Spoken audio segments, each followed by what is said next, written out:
Did you know that, on average, a person will purchase around 7 to 8 cars in their lifetime? Some popular car websites have found that people own around 7 cars on average throughout their lifetime. We know what you're thinking, and yes, that's so many. So, if that is true, then a lot of car buying decisions to make. So, it's essential to be informed about car specifications. So in this video, we will discuss some of the most important car specs you should know before making a purchase. Let's start with vehicle dimensions. Starting with length of the vehicle. The length of the car is straightforward to calculate. It is the measurement of a vehicle from the front tip to the rear. It is commonly denoted in millimeters. The length of the car majorly affects the handling and stability. It can also impact the amount of interior and trunk space available. As the length increases, the car's straight-line stability goes up, but the cornering agility decreases. One simple rule to assist while buying a car is that if you employ the car to commute within the city mostly, buy a smaller car. This can facilitate your getting parking with ease and is less complicated to manage than a much bigger vehicle. Width. Another important dimension to consider is the width of a car.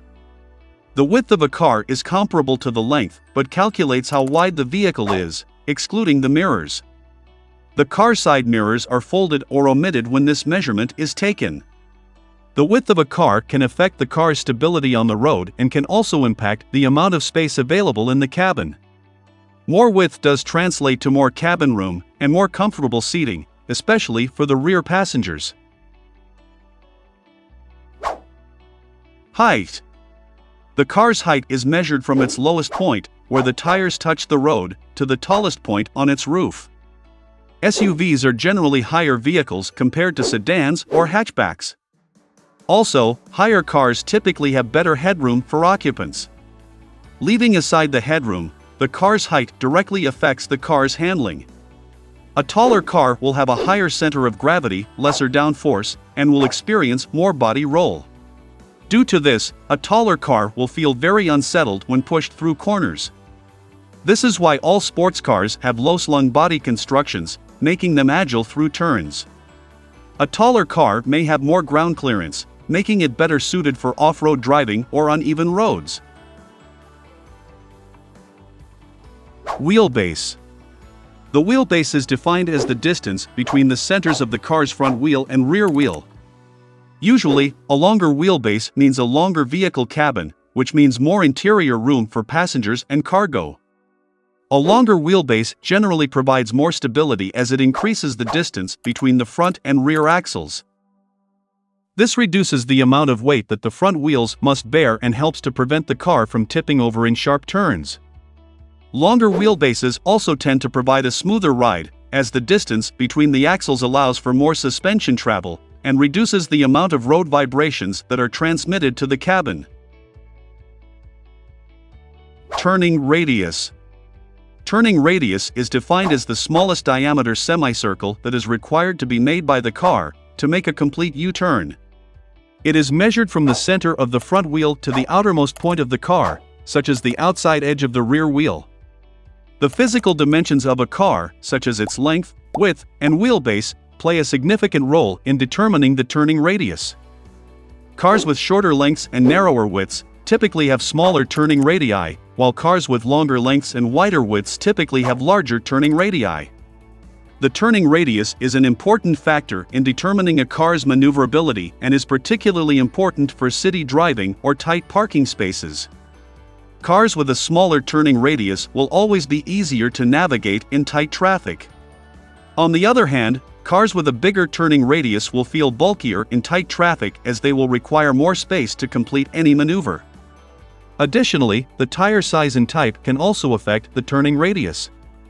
Larger tires will have a larger turning radius than smaller tires because of their contact patch with the road. Boot space. The boot space defines the luggage storage capacity in the car's boot. It's usually measured in liters. A 300-liter boot is average for a small car, so you could think of that as a starting point. A A larger SUV might have a boot space of 600 liters or more. Boot space is an important factor to consider when purchasing a vehicle, especially for those who frequently travel or have a lot of cargo to carry. If your car is equipped with split rear seats, the boot space expands exponentially. This feature is very common amongst hatchbacks and 5-seater SUVs to expand their luggage storing capabilities since they don't have a dedicated boot area. Ground clearance. Ground clearance is the least distance between the lower end of the vehicle body and the road. It is measured in millimeters or inches. A car with a higher ground clearance will have more space between the bottom of the car and the ground, which can make it better suited for rough terrain and uneven surfaces. Naturally, when you have more room between the ground surface and your car underbody, you will be able to tackle bigger obstacles without hitting the base of your car. Ground clearance can also affect the car's aerodynamics and fuel efficiency. Cars with higher ground clearance will have more air resistance and drag, which can reduce fuel efficiency. On the other hand, cars with lower ground clearance will have less air resistance and drag, which can improve fuel efficiency. Additionally, ground clearance can also affect the car's handling and stability. Cars with higher ground clearance will have a higher center of gravity, which can make them more prone to rollover in the event of a sudden turn or maneuver. Cars with lower ground clearance will have a lower center of gravity, making them more stable and easier to handle. Curb weight. Curb weight, also known as unladen weight, is the weight of the vehicle, including a full tank of fuel and all standard equipment. It does not include the weight of passengers, cargo, or optional equipment. Curb weight is considered the closest weight to the vehicle's actual weight. This includes the weight of the vehicle's body, engine, transmission, suspension, wheels, tires, and any other standard equipment. Curb weight is an important specification for a car because it is used to calculate the vehicle's payload and towing capacity.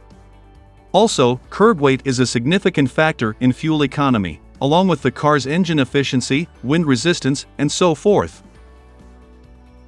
Now, let's move on to the next car specification terms related to the heart of your vehicle, which is the engine. The engine is like the heart of the car. This is what makes a car, creating power to drive it forward. An engine is a machine that converts fuel into energy, which is used to power the car and make it move. As you shop for a vehicle, you'll see 4 types of engines: gasoline, which runs on petrol; diesel, which is powered by diesel; battery, which is powered by electric; and hybrid, is using a combination of a fuel-driven engine and an electric one. Number of cylinders. This refers to the number of combustion chambers present inside the engine. The majority are either 3-cylinder or 4-cylinder engines. A 4-cylinder engines are smoother, has better performance, and usually costs more. 3-cylinder engines are more fuel efficient and have lower running costs. 4-cylinder engines have better balance than 3-cylinder engines. The extra cylinder helps to smooth out the power delivery and reduce vibration, making for a more refined driving experience. A 4-cylinder engines are generally considered more versatile and suitable for a wide range of vehicles and driving conditions. They offer a good balance of power, fuel efficiency, and affordability. They are also more reliable and have a longer lifespan than 3-cylinder engines.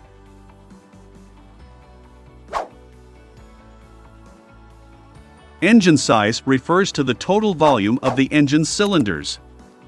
Car engine sizes are generally specified in cubic capacity or in liters. For example, a car with a 1000 cubic centimeters engine would be described as a 1 liter. Also, they are rounded up to the nearest tenth of a liter. For example, a car with a 1390 cubic centimeters engine would be described as a 1.4 liter. If a car is described as a 2-liter with 4-cylinder engine, this means the engine's combustion chambers allow roughly 2000 cubic centimeters, that is, 2 liters of fuel and air to be burnt. This means that every piston in the engine can burn approximately 500 cubic centimeters of fuel and air. Engine size is an important specification for a car because it is a general indicator of the engine's power and performance. Larger engines generally have more power and acceleration but may also have lower fuel efficiency. Smaller engines tend to have less power and acceleration but are typically more fuel efficient. The size of the engine can also influence the design of the car, as a larger engine may require more space, which can affect the car's overall dimensions and weight. Petrol engines are divided into 4 groups, under 1 liter, 1 to 2 liter, 2 to 3 liters, and 3+. Engines of 1 liter or less usually feature 3 or 4 cylinders, with many using turbochargers for an extra boost. A larger engine, for example, 2 and 3 liters, are primarily found in bigger saloons, estate cars, and SUVs, and typically has power in the range of 200 to 300 horsepower. A more powerful engine can accelerate quicker and reach higher speeds, however, more fuel will need to be pumped into its cylinders in order to create this power, which can make them less eco-friendly. The amount of power an engine produces can be established by looking at the horsepower, also referred to as brake horsepower. Fuel injection is a system in a car's engine that delivers fuel to the combustion chamber. The purpose of fuel injection is to provide the correct amount of fuel to the engine at the right time and amount to ensure optimal engine performance and efficiency. This can result in better fuel economy and lower emissions. There are several types of fuel injection systems used in cars, including throttle body fuel injection, multi-point fuel injection, direct fuel injection, or port fuel injection. Your car's transmission, or gearbox as it is commonly known, is one of the most important components in the engine. The gearbox is of 2 primary types, automatic and manual, as most of you are probably familiar with. The speed number of the gearbox denotes the number of gears available to shift into. For example, a 5-speed gearbox means the car has 5 gears. The choice between a 5-speed transmission and a 6-speed transmission in a new car depends on your personal preferences and driving needs. In general, a 6-speed transmission provides more flexibility in terms of gear ratios, allowing for a better balance between performance and fuel efficiency. However, a 5-speed transmission can be more straightforward and easier to use, with fewer gears to shift through, making it a good choice for city driving or for those who aren't as experienced with manual transmissions.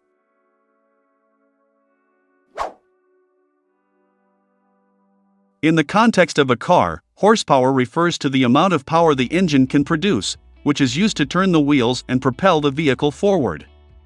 Engine power is measured in units of horsepower or kilowatts. The easiest way to understand this is the unit of power is horsepower. 1 horsepower is informally defined as the amount of power 1 horse gives while pulling. So, if your car has 75 horsepower, it has the pulling power of 75 thoroughbreds. More scientifically, 1 horsepower is a measurement of the power needed to raise 550 pounds of 1 foot in 1 second. When you're shopping for a new car, the horsepower rating can be an important consideration. Higher horsepower ratings generally indicate a more powerful engine, which can result in improved acceleration, speed, and overall performance.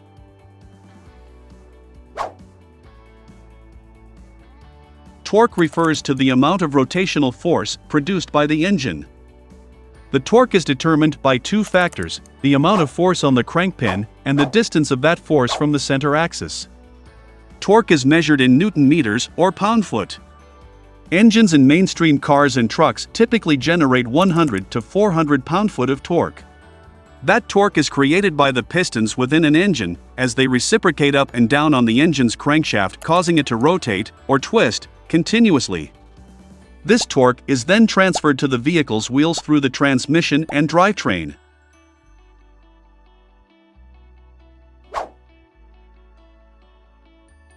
Horsepower provides a measurement of the engine's overall performance.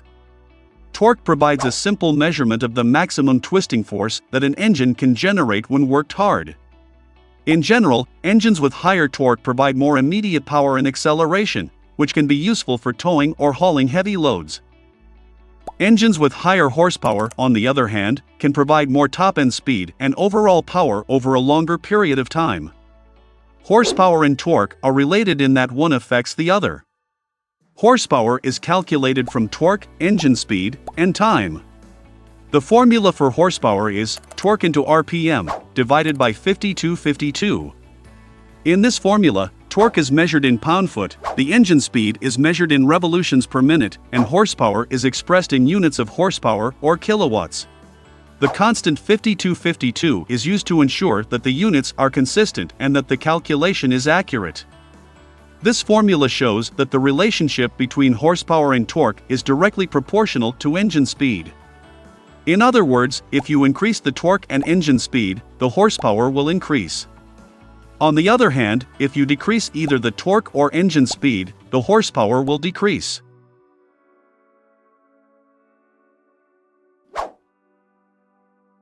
The system that transfers power from the gearbox to the car axles is referred to as the drivetrain. This includes the transmission, driveshaft, differential, axles, and wheels. There are 4 common types of drivetrains available in today's market, namely front-wheel drive, rear-wheel drive, all-wheel drive, and four-wheel drive. Here, all-wheel drive and four-wheel drive are the confusing terms since in both cases power is transferred to all 4 wheels. All-wheel drive systems continuously distribute power to all 4 wheels, providing improved traction and stability in all driving conditions. Four-wheel drive systems, on the other hand, typically have a manual or automatic switching system that allows the driver to switch between two-wheel drive and four-wheel drive modes. Four-wheel drive is primarily meant for off-road driving and provides improved traction and power in rough terrain.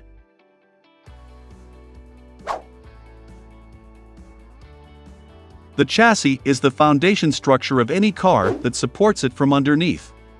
The purpose of the chassis is to bear the car's weight in its idle and dynamic states.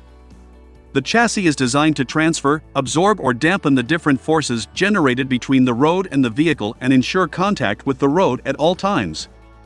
The chassis strength and design can impact the car's safety in the event of an accident.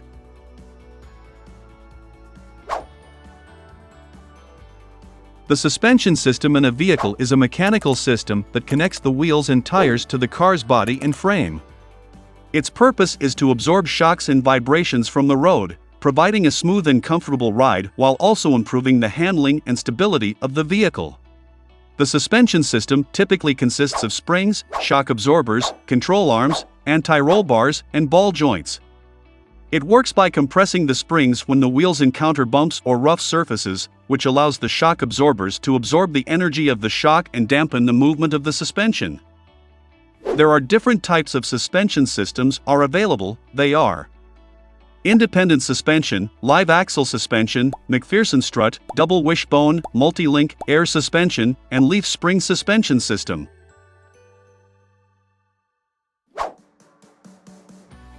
Tire size refers to the dimensions of a tire, including its width, aspect ratio, and diameter. The tire size is indicated on the sidewall of the tire. Usually, the size is denoted in this format: tire width in mm/aspect ratio, and a rim diameter in inches.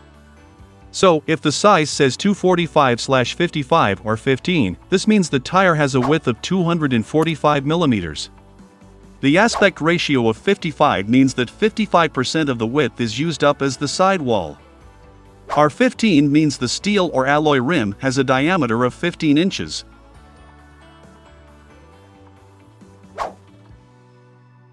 Brakes are a crucial component of a vehicle's safety system. They allow the driver to slow down or stop the vehicle by converting the kinetic energy of the moving vehicle into heat energy. Brake types are divided into 2 broad categories: disc and drum. Disc brakes use a caliper to clamp down on a rotating disc, the rotor, to slow the vehicle.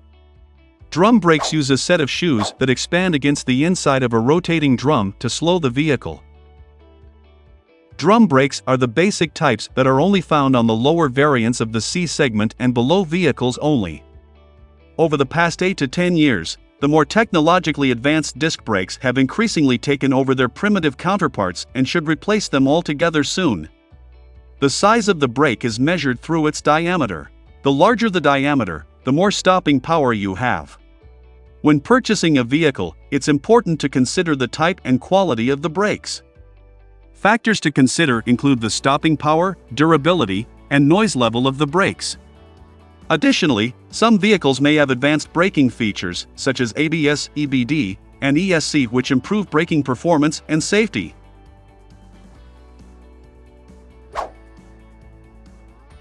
A vehicle's 0 to 60 time, most often represented as 0 to 60, is the time in which it takes a vehicle to accelerate from a standstill to 60 miles per hour. European cars might use a 0 to 100 kilometers per hour measurement, which translates to 62 miles per hour. A faster 0 to 60 time indicates that the vehicle has more power and can accelerate more quickly.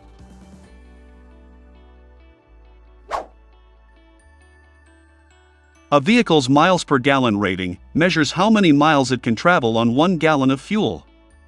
The higher the MPG rating, the more fuel efficient the vehicle is, and the less fuel it will consume over a given distance.